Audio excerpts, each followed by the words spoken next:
pwede daw bumili ng 20 pesos na bigas. Talaga naman, yes, may bebenta na ho ng Department of Agriculture ang 20 pesos kilo ng bigas.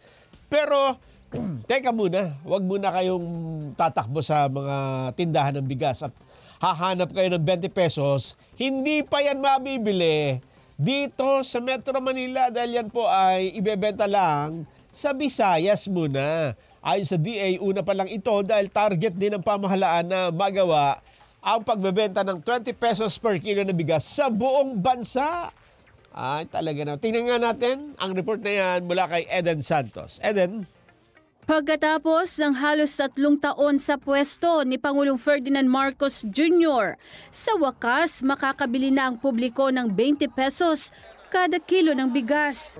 Yan ang inanunsyo ni Department of Agriculture Secretary Francisco Chu Laurel Jr. kasunod ng isinagawang closed-door meeting kasama si Pangulong Ferdinand Marcos Jr. at 12 Visayas governors sa Cebu Provincial Capital.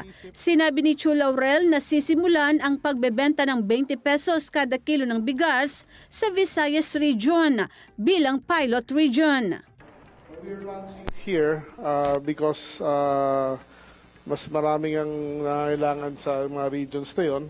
But of course, ang eventual intention nitong programa na ito, once we sort out all the issues logistically and para makita talaga how to operate it, launch it and manage it, nationwide to eventually.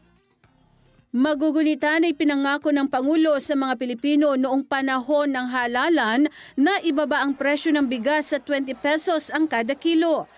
Pero para sa ilang netizen na nakausap ng Net25 News, mas mabuti na sa buong bansa ipatupad ang 20 pesos kada kilo ng bigas upang mas maraming mahihirap na Pilipino ang makinabang dito.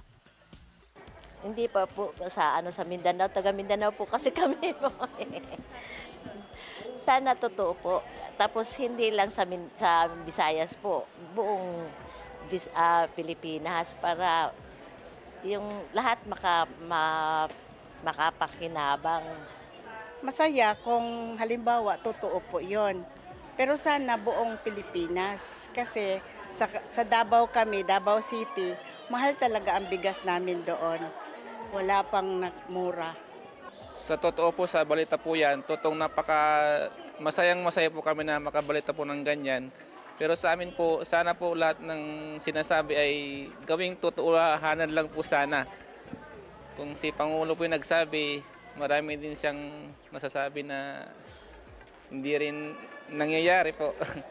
Kaya sana po maging totoo po yung sinasabi nila yan na sana buong sa Pilipinas ay magawa po yung pagbabalat ng mga presyo ng bigas para lahat po ng Pilipino ay makinabang.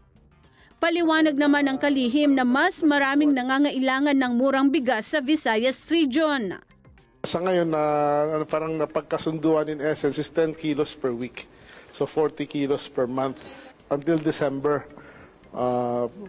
And pwede pang i-stretch yan hanggang February. But our President has given the directive to the Department of Agriculture to formulate this to be sustainable and ituloy-tuloy hanggang 2028.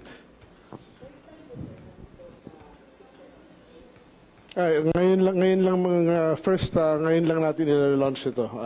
Kaya nag-meeting today. Nilinaw naman ito na may 2 template sa bentahan ng 20 pesos kada kilo ng bigas. Anya, maaaring bumili ng 5 kilo ng bigas kada linggo ang bawat pamilya at 10 kilo kada linggo. Yun nga, medyo mas pangit sabihin but